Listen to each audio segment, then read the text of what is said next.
Notícias de última hora do sul do Mar Vermelho. O conflito marítimo no Médio Oriente acaba de escalar para uma nova fase crítica.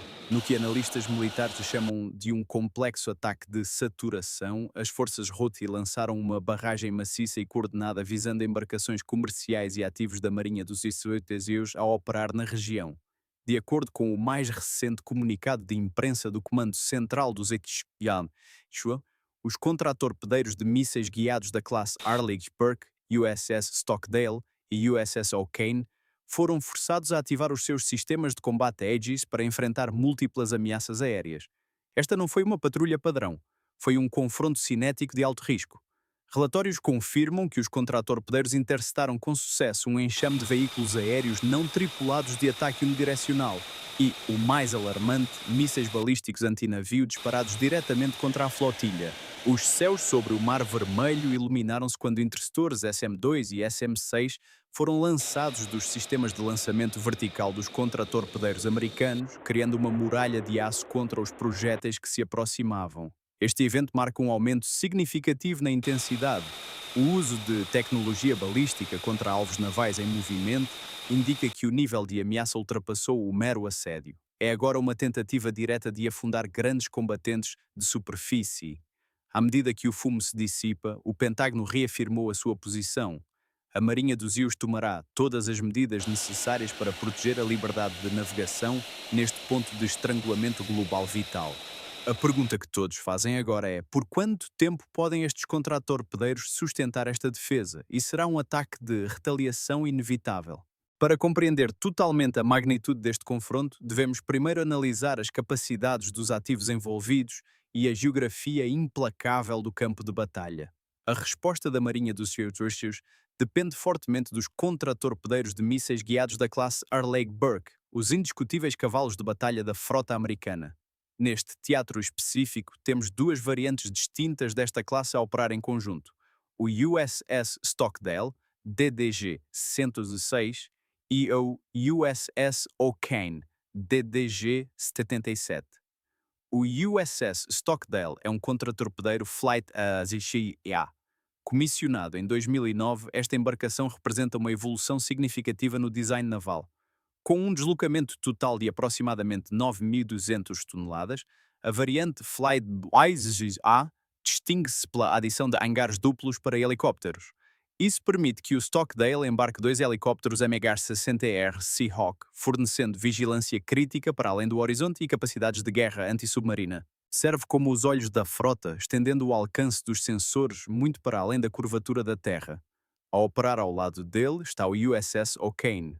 Comissionado em 1999, o O'Kane é um contratorpedeiro Flight 2. Embora ligeiramente mais leve, com aproximadamente 9.000 toneladas e sem os hangares orgânicos do Stockdale, o O'Kane é uma plataforma dedicada de defesa contra mísseis balísticos. Foi atualizado com modificações específicas do Aegis Baseline, projetadas para rastrear e interceptar ameaças de alta velocidade na exoatmosfera. O coração pulsante de ambos os navios é o Sistema de Combate Aegis, emparelhado com o Radar de Varrimento Eletrónico Passivo AN-SPI-1D. Este sistema de radar octogonal, visível na superestrutura do navio, pode rastrear mais de 100 alvos simultaneamente enquanto guia múltiplos mísseis para as suas interseções. Fornece um escudo de 360 graus, essencial nas águas confinadas do Mar Vermelho, onde ameaças podem surgir de qualquer vetor. O poder ofensivo e defensivo destes contratorpedeiros está alojado no sistema de lançamento vertical MK-41.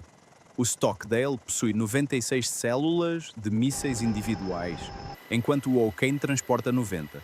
Para este perfil de missão específico, os depósitos estão provavelmente carregados com uma mistura especializada de interceptores. O Standard Missile 2, ou SM-2, é usado para defesa aérea de médio alcance contra aeronaves e mísseis de cruzeiro. No entanto, o verdadeiro ponto de viragem no Mar Vermelho é o Standard Missile 6 e o SM-3. O SM-6 é capaz de defesa contra mísseis balísticos na fase terminal, o que significa que pode atingir um míssil balístico que se aproxima enquanto ele mergulha em direção ao navio. Esse poder tecnológico está a ser testado numa das regiões geoestrategicamente mais complexas da Terra, o Estreito de Bab el-Mandeb.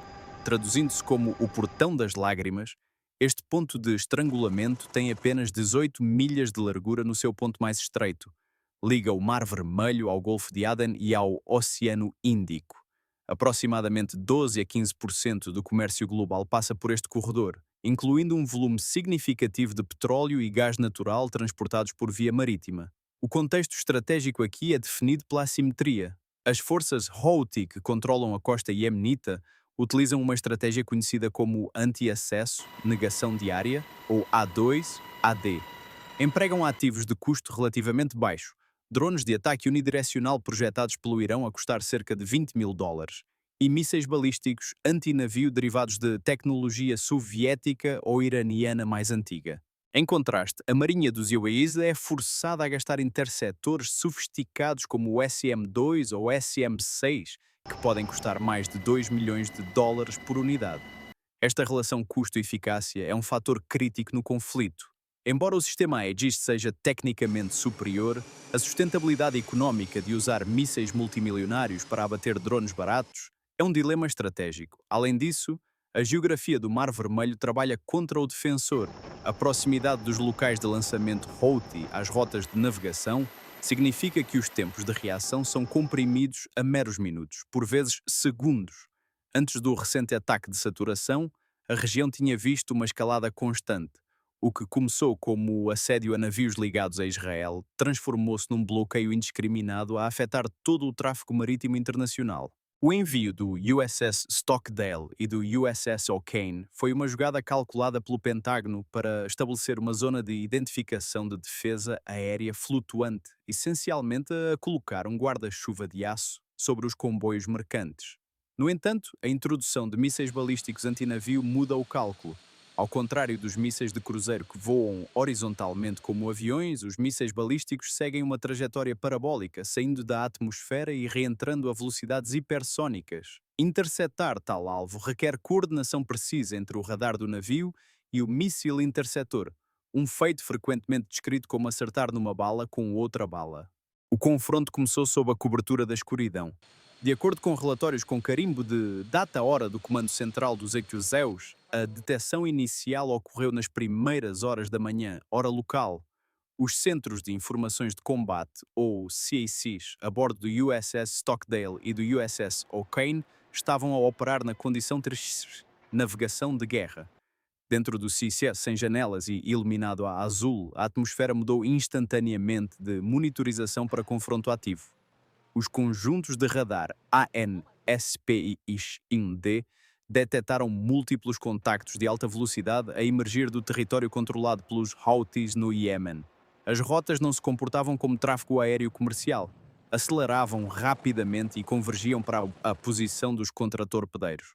O oficial de ação tática, ou TAO, que detém a autoridade de libertação de armas delegada pelo comandante, teria emitido imediatamente o código de brevidade Vampire, Vampire, Vampire. Este é o sinal de chamada universal da NATO a indicar mísseis antinavio hostis a aproximarem-se. Os ecrãs de radar exibiam uma salva mista, vários contactos de movimento lento, identificados como drones de ataque unidirecional, foram usados como iscos para saturar o espaço aéreo. Atrás deles, a voar a altitudes e velocidades muito maiores, estavam os mísseis balísticos antinavio. Esta tática é projetada para sobrecarregar os ciclos de controle de tiro do navio, forçando o sistema Aegis a priorizar alvos em frações de segundo. Com base nos procedimentos operacionais padrão para este nível de ameaça, os contratorpedeiros iniciaram uma sequência de disparo coordenada. O USS Stockdale e o USS O'Kane manobraram para desmascarar os seus arcos de bateria, garantindo linhas de tiro limpas. Dos conveses externos, o silêncio do Mar Vermelho foi estilhaçado. Os sistemas de lançamento vertical MK-41 nos castelos de proa de ambos os navios abriram as suas escotilhas blindadas. Em rápida sucessão, interceptores Standard Missile foram ejetados das suas células. Testemunhas em navios comerciais próximos teriam visto o céu noturno iluminado pelos distintos rastros de queima dos motores de foguete. Os interceptores executaram uma manobra acentuada de pitch over imediatamente após o lançamento, orientando-se em direção às ameaças balísticas que chegavam. O confronto na exoatmosfera acontece demasiado longe para ser visto a olho nu, mas nos ecrãs do SIC, os resultados foram confirmados. As ogivas cinéticas dos mísseis SM-6 ou SM-3 colidiram com os mísseis balísticos Houthi, obliterando-os através da pura força do impacto. Simultaneamente, os canhões principais de 5 polegadas dos navios ou as camadas de defesa aproximada podem ter sido utilizados para enfrentar os drones mais lentos e de voo mais baixo que conseguiram fechar a distância. A troca inteira durou menos de uma hora, mas a intensidade foi sem precedentes. Após a fase cinética, o Comando Central dos Etiopístas divulgou uma declaração oficial a confirmar os detalhes. Cito a essência do relatório. As forças dos Ishibaniu enfrentaram e destruíram com sucesso múltiplos sistemas aéreos não tripulados e mísseis balísticos antinavio lançados por terroristas Houthi apoiados pelo Irão. Estas armas apresentavam uma ameaça iminente aos navios dos Iqiyou da coligação e mercantes na região. Crucialmente, o relatório confirmou o resultado que define a superioridade naval. Nenhum ferimento ou dano foi relatado por navios dos IOS da coligação ou comerciais. No entanto, a repercussão diplomática foi imediata. O secretário de imprensa do Pentágono enfatizou que, embora os EUA procurem diminuir as tensões, o direito à autodefesa não é negociável. Este confronto não foi apenas uma posição defensiva, foi um teste de stress da capacidade da Marinha dos IUS de sustentar operações de combate de alta intensidade longe dos seus portos de origem. Os contratorpedeiros tiveram que gastar munição significativa, levantando a questão logística. Como se recarrega uma célula VLS no meio de uma zona de combate? Além da vitória tática imediata de interceptar estes mísseis, analistas de defesa do Instituto Naval dos IWAS e do Centro de Estudos Estratégicos e Internacionais alertam para um problema mais profundo e perigoso: a guerra económica de atrito. Este confronto destaca uma assimetria gritante na guerra naval moderna. Estamos a testemunhar um cenário onde ativos defensivos multimilionários estão a ser colocados contra armas ofensivas relativamente baratas. Um Standard Missile 2 pode custar aproximadamente 2 milhões de dólares e um SM-6 pode custar mais de 4 milhões. Em contraste, estima-se que os drones de ataque Houthi custem uma fração disso, por vezes tão baixo quanto 20 a 50 mil dólares. Especialistas chamam a isto o lado errado da curva de custos. Embora a Marinha dos IWAS não possa dar-se ao luxo de não disparar, porque o custo de um contratorpedeiro danificado ou de um cargueiro comercial afundado é exponencialmente maior. A sustentabilidade financeira desta campanha está a ser questionada.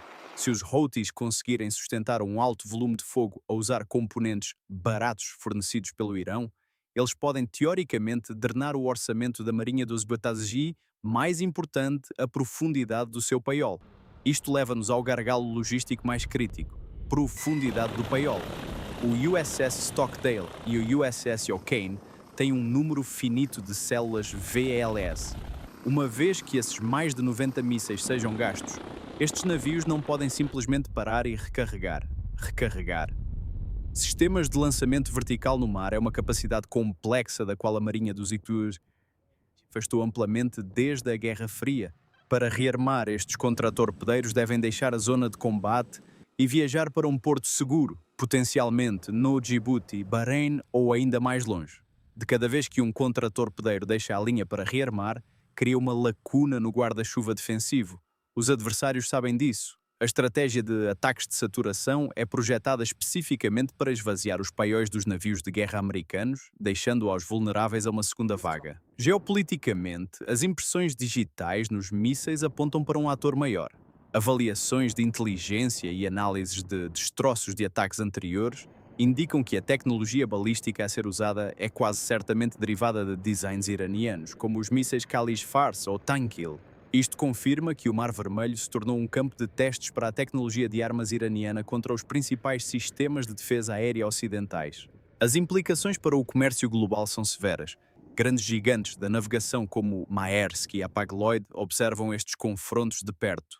Apesar das interseções bem-sucedidas pela Marinha dos Etiopístas, a mera presença de mísseis balísticos é suficiente para manter os prémios de seguro a disparar. Se o Estreito de Bab el-Mandeb fechar efetivamente, os navios são forçados a contornar o Cabo da Boa Esperança em África, adicionando semanas aos tempos de entrega e aumentando os custos de energia em todo o mundo. A resposta dos IOT, portanto, não é apenas sobre proteger alguns navios, é sobre defender o princípio fundamental da liberdade de navegação. Se um ator não estatal pode ditar o fluxo do comércio global através de um grande ponto de estrangulamento, toda a estrutura do direito marítimo está em risco. Ao olhar para o futuro, especialistas prevêem 2 cenários possíveis. Primeiro, os Ixoudeu e os seus parceiros de coligação podem ser forçados a mudar de uma postura puramente defensiva para uma ofensiva, atacando os locais de lançamento e instalações de radar dentro do Iêmen de forma mais agressiva para degradar as capacidades Houthi na fonte. Ou segundo, podemos ver um impasse prolongado, um conflito de zona cinzenta, onde a Marinha deve manter uma presença permanente e de alto custo para garantir a segurança de cada comboio individual.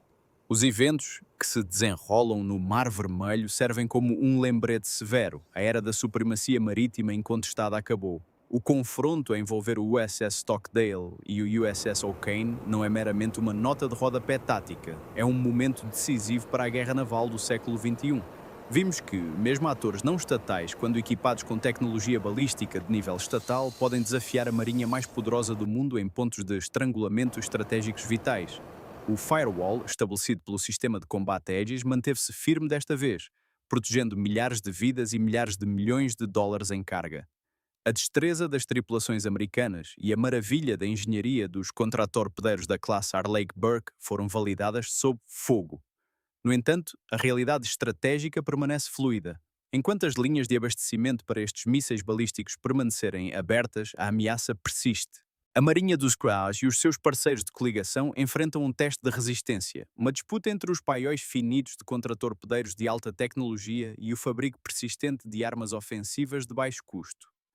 A história ensina-nos que o controle dos mares é o pré-requisito para a estabilidade global. Hoje, esse controle está a ser contestado nas águas estreitas do Bab el-Mandeb. Os marinheiros a bordo do Stockdale e do O'Kane são a ponta da lança, montando guarda para que as artérias da economia global permaneçam abertas. Continuaremos a monitorizar os movimentos dos grupos de ataque de porta-aviões e a evolução da situação tática na região 24 horas por dia, 7 dias por semana. Se valoriza a inteligência naval baseada em factos e aprofundada que corta o ruído da média convencional, certifique-se de se envolver com este briefing. Clique no botão de subscrição e ative as notificações para se juntar ao nosso centro de comando.